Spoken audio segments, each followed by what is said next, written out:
Ok, dentro de los índices de actividad también está la rotación del capital de trabajo, que sería capital de trabajo promedio entre ingresos por venta. Ok, estos se usan menos, ok, se usan más los de rotación de cuentas por pagar, por cobrar de inventario y el plazo promedio de inversión se usa mucho en estos índices. Ok. Pero bueno, ahí tienen unos indicadores más, ¿no? ¿Ok? La rotación de activos también, ¿ok? Aquí se divide los activos promedios entre las ventas, ¿ok? Fíjense que de nuevo el activo promedio es un saldo, por lo cual se pone en promedio y y las ventas son un flujo, por lo cual se ponen tal cual son, ¿no? ¿Ok? Y bueno, el intervalo de la posición defensiva, yo no me voy a parar mucho con esto, ¿ok? Pero ahí lo tienen, un indicador más, ¿ok? Estos se usan mucho en finanzas, ¿ok? Los vamos a ver aparte luego, ¿ok? Es el apalancamiento operativo, el apalancamiento financiero y el apalancamiento total, ¿no? ¿Ok? Esto es como la empresa usa los costos fijos para generar algún tipo de resultado, ¿no? En este caso, yo divido la variación del resultado operativo entre la variación del resultado, variación porcentual de los ingresos por venta, y eso me dice a mí cómo yo uso mis costos fijos operativos para generar utilidad operativa, ¿no?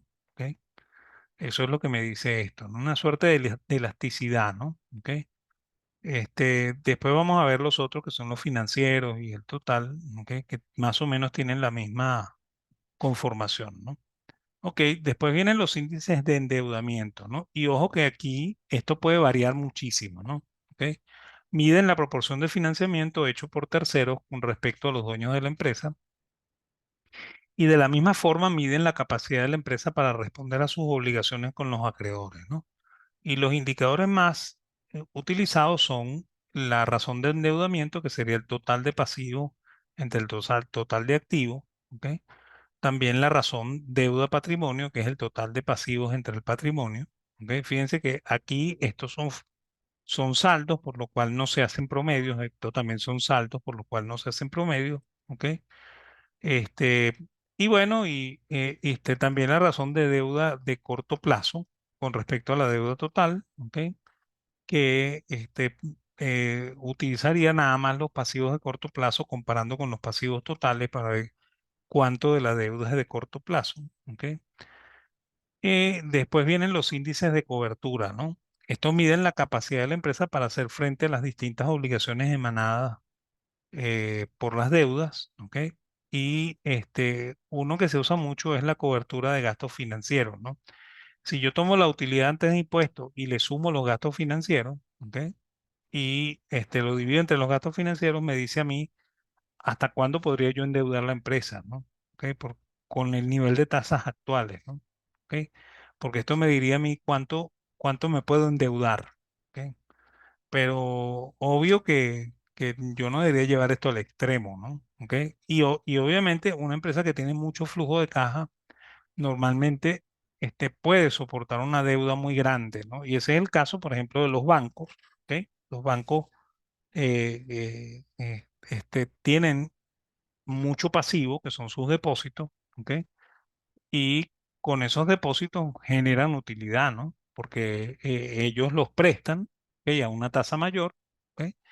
Y por lo tanto el banco se puede endeudar indefinidamente, ¿no? ¿Ok? ¿Ok? Lo mismo pasa, por ejemplo, con una empresa que produzca mucha caja, ¿no? Si, por ejemplo, yo mido una empresa eléctrica o una empresa telefónica o una empresa que hidrológica, ¿ok? Se supone que esa empresa debería tener mucha caja, ¿ok? Por lo cual puede soportar mucha deuda, ¿no? Y de hecho las empresas de servicios, los utility, como le dicen en inglés, ¿ok? O sea, que son las empresas eléctricas, telefónicas, hidrológicas, ¿ok? Tienen capacidad para soportar mucha deuda, ¿no? ¿Ok? Por lo cual pueden estar endeudadas 5 y 6 veces el patrimonio, ¿no? ¿Ok? Incluso hasta más, ¿ok? Entonces, depende del flujo de caja, pueden ser los niveles de financiamiento, ¿no? ¿Ok? Ok, de último dijimos que íbamos a hablar de los índices bursátiles. los índices bursátiles o los que se usan en los mercados de capitales miden la rentabilidad de la empresa en términos de mercado o el valor en bolsa de las acciones, ¿no? ¿Ok? El precio de una acción es el valor al cual se transa en la bolsa, ¿ok? Una acción corriente suscrita y pagada, ¿ok? Y ese valor bursátil es el valor económico que los agentes del mercado le asignan al instrumento en un momento determinado, ¿ok? Obviamente, según las condiciones micro y macroeconómicas vigentes en ese instante y las proyecciones futuras que se hacen de la empresa y de la industria a la cual pertenece, ¿no? ¿Ok? Entonces, uno de los indicadores que se usa mucho es la capitalización bursátil, ¿ok? O el patrimonio bursátil, ¿ok? Que sería el valor de la acción multiplicada por el número de acciones en circulación, ¿no? ¿Ok? Cuando uno calcula esto, se usan solamente las acciones de una misma clase, ¿no? O sea, en el caso de acciones comunes, solamente las acciones comunes, y también se tienen que excluir, además de las preferentes, las acciones que están en tesorería, ¿no? Pues las que están en tesorería no cuentan ni para el patrimonio ni para la medición de la capitalización bursátil, ¿no? ¿Ok? Otro indicador que se usa mucho es la relación precio-valor en libros, ¿no? ¿Ok? Que en inglés la llaman así price book value, ¿no? ¿Ok? O sea, yo divido el patrimonio bursátil, que es la capitalización bursátil, entre el patrimonio contable y me consigo ese price book value, o también puedo dividir el precio de la acción entre el valor en libros por acción, ¿ok? Y debería conseguir el mismo número, ¿no? ¿Ok? Es más, este número puede ser, siempre va a ser positivo, ¿no?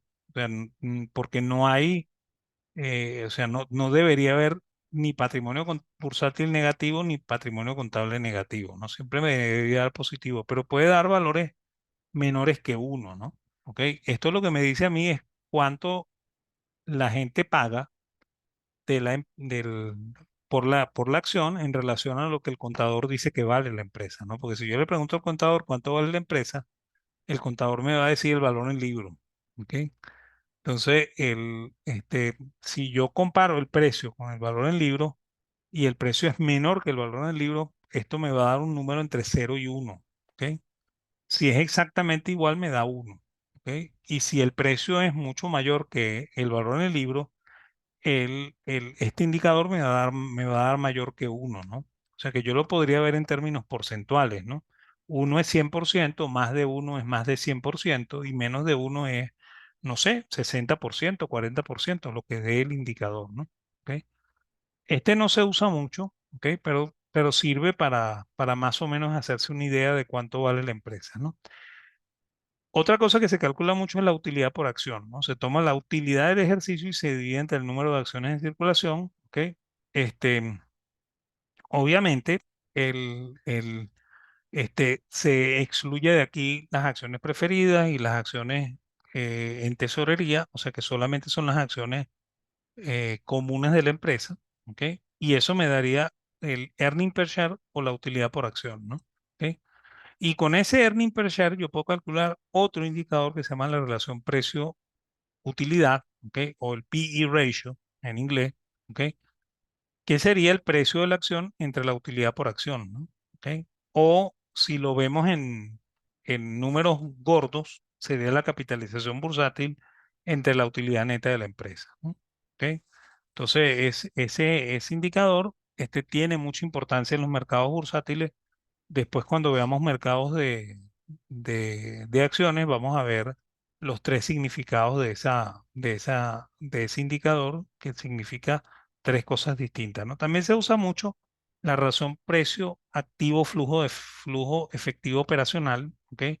Fíjense que aquí estoy comparando el precio entre la utilidad operativa más la depreciación y la amortización, ¿ok? Que sería el flujo de caja operativo, ¿ok? Y bueno, eso me dice cuánto estoy pagando yo de lo que la empresa genera operativamente, ¿no? ¿Ok? Eso es lo que me está diciendo esto. ¿Ok? Este indicador se usa hoy en día con mucha más frecuencia. ¿Ok? Este, y también lo puedo calcular así, ¿no? Tomo el patrimonio bursátil, le sumo el valor de mercado de los activos y le resto la caja. Esto es el enterprise value, ¿ok? Y lo divido entre el resultado operativo más la depreciación y la amortización y me daría el enterprise value entre el flujo de caja operativo, ¿ok? Que es un poquito mayor que este indicador, que es el precio flujo de caja operativo. ¿Ok? Fíjense que aquí le estoy sumando el precio, el valor de mercado de los pasivos y le estoy restando la caja. ¿Ok? Esto es lo que se llama en análisis de acciones el valor de la empresa. ¿Ok? Y bueno, y la razón de pagos de dividendos, ¿no? Que serían los dividendos mm, que paga la empresa entre la utilidad del ejercicio. ¿Ok? Eso me diría cuánto de la utilidad se pagó en forma de dividendos, que como dije en Venezuela tiene que ser siempre un número menor que uno. ¿Ok? En Estados Unidos no necesariamente es un número menor que uno, a veces puede ser mayor que uno, porque se están pagando los dividendos sobre el flujo de caja, ¿no? ¿Ok? Este, en Venezuela se obliga por ley que las empresas paguen 12,5% de la utilidad, ¿ok? Como dividendo, pero como hoy en día hay obligación de hacer todos los cálculos sobre balances ajustados por inflación, lo cual es una locura total, ¿ok? Probablemente no hay dividendos, ¿ok? Porque yo no sé si lo saben, ¿no? Cuando la empresa está muy bien, ¿ok? Normalmente da pérdidas, ¿ok? Y cuando la empresa está mal, normalmente da ganancias, ¿no? Entonces, el indicador es, o sea, los balances ajustados por inflación son un desastre, ¿ok? Que a mí no me gustan para nada, ¿no? Pero se usan y la comisión utiliza mucho eso, ¿no? ¿Ok? Ok, y la razón de dividendos es el dividendo entre el precio, ¿no? O sea, si yo divido el dividendo por acción entre el precio, eso me da la rentabilidad del dividendo o la razón de dividendos precio, ¿no? ¿Ok? Lo que me dice es cuánto me estoy ganando yo del precio de la acción en forma de dividendo, ¿ok? O sea, así es como se calcula, ¿ok?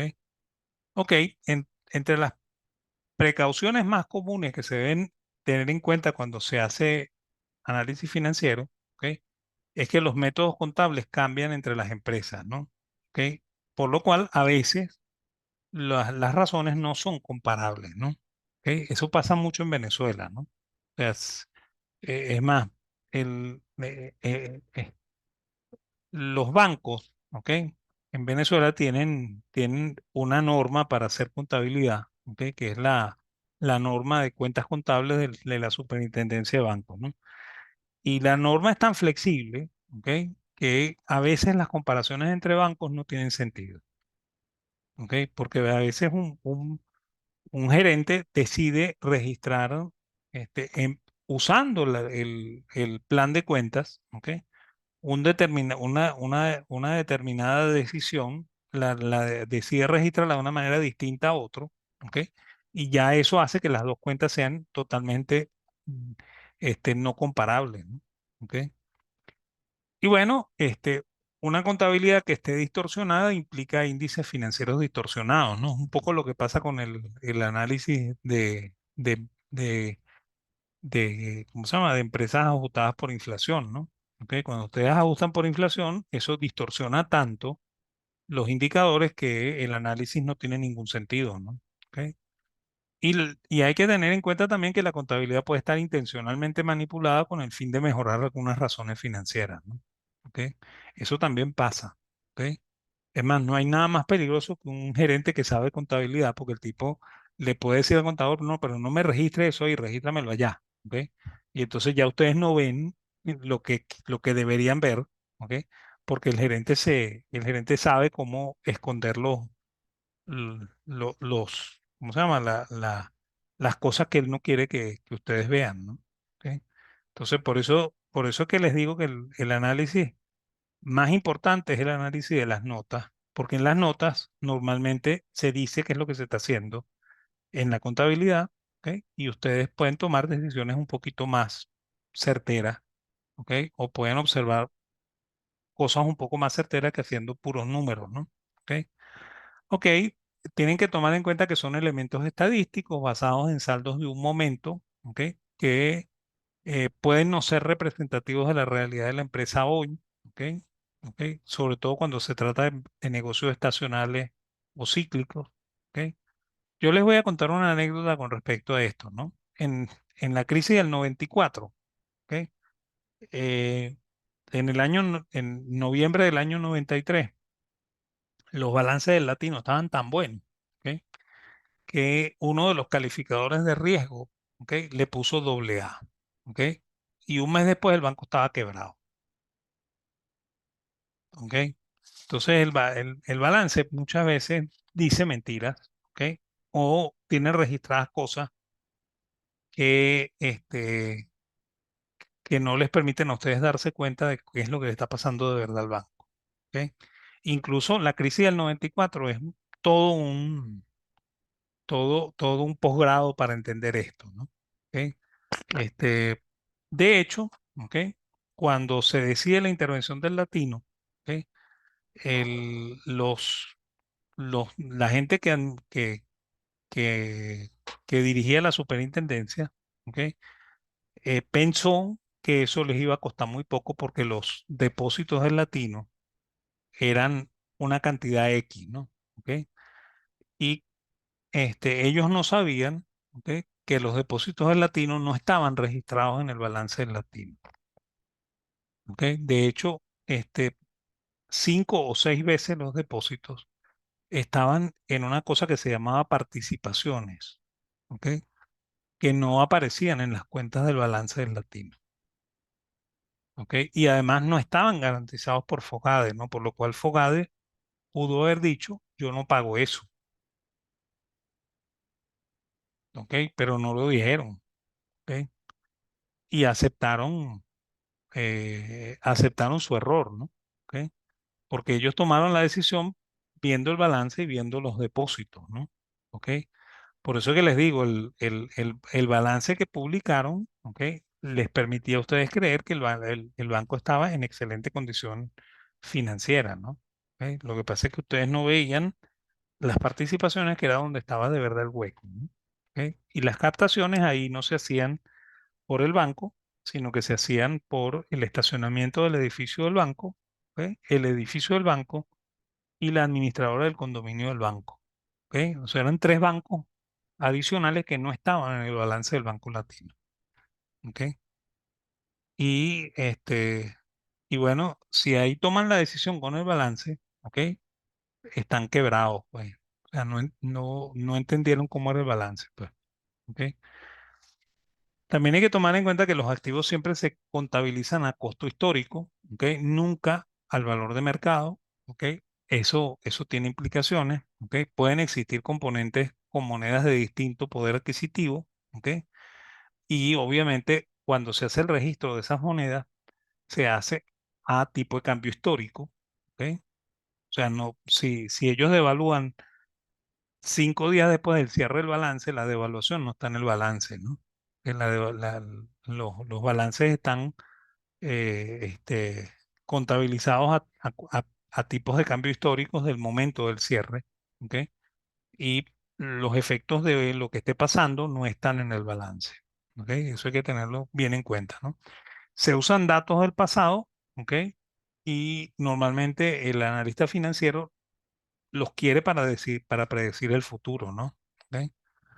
Y hay que tener en cuenta además de que todas las razones que estamos viendo, ¿ok? Se expresan siempre en términos anuales, ¿no? ¿Ok? Nunca se expresan en términos diarios, ni quincenales, ni semestrales, ¿no?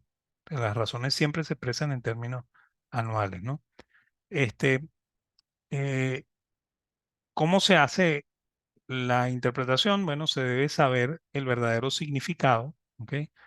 Más allá del uso mecánico de los números, ¿ok? Se requiere de un conocimiento del sector o del negocio, ¿ok? Para poder decir cosas de la empresa, ¿ok? Y se debe determinar los factores claves, ¿no? ¿Ok? El uso de muchos índices y razones puede esconder la información relevante de la industria, ¿ok? Que como les comenté, siempre está en las notas, ¿no? O sea, uno cuando revisa las notas del balance se descubre muchas más cosas que lo que dicen los números, ¿no? Los números lo único que hacen es ratificar lo que ustedes consiguieron en las notas, ¿no? Por eso es que el verdadero análisis se hace leyendo las notas, ¿ok? Y después haciendo los números, pues, ¿ok? ¿Estamos? Entonces yo creo que con eso estamos bien por hoy, ¿ok?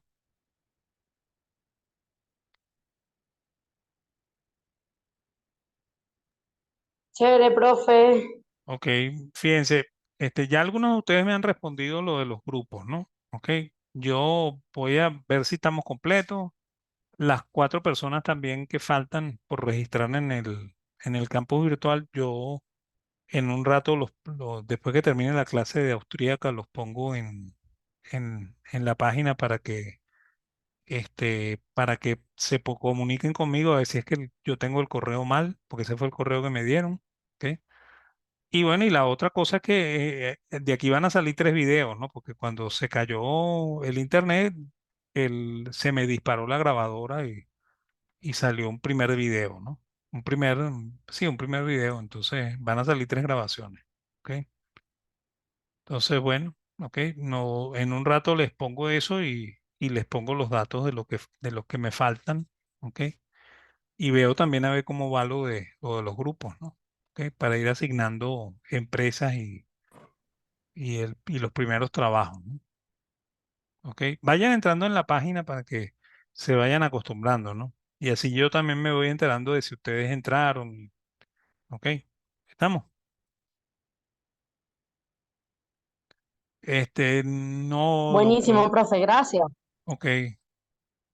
Esa aula es un desastre. ¿Por qué, pana?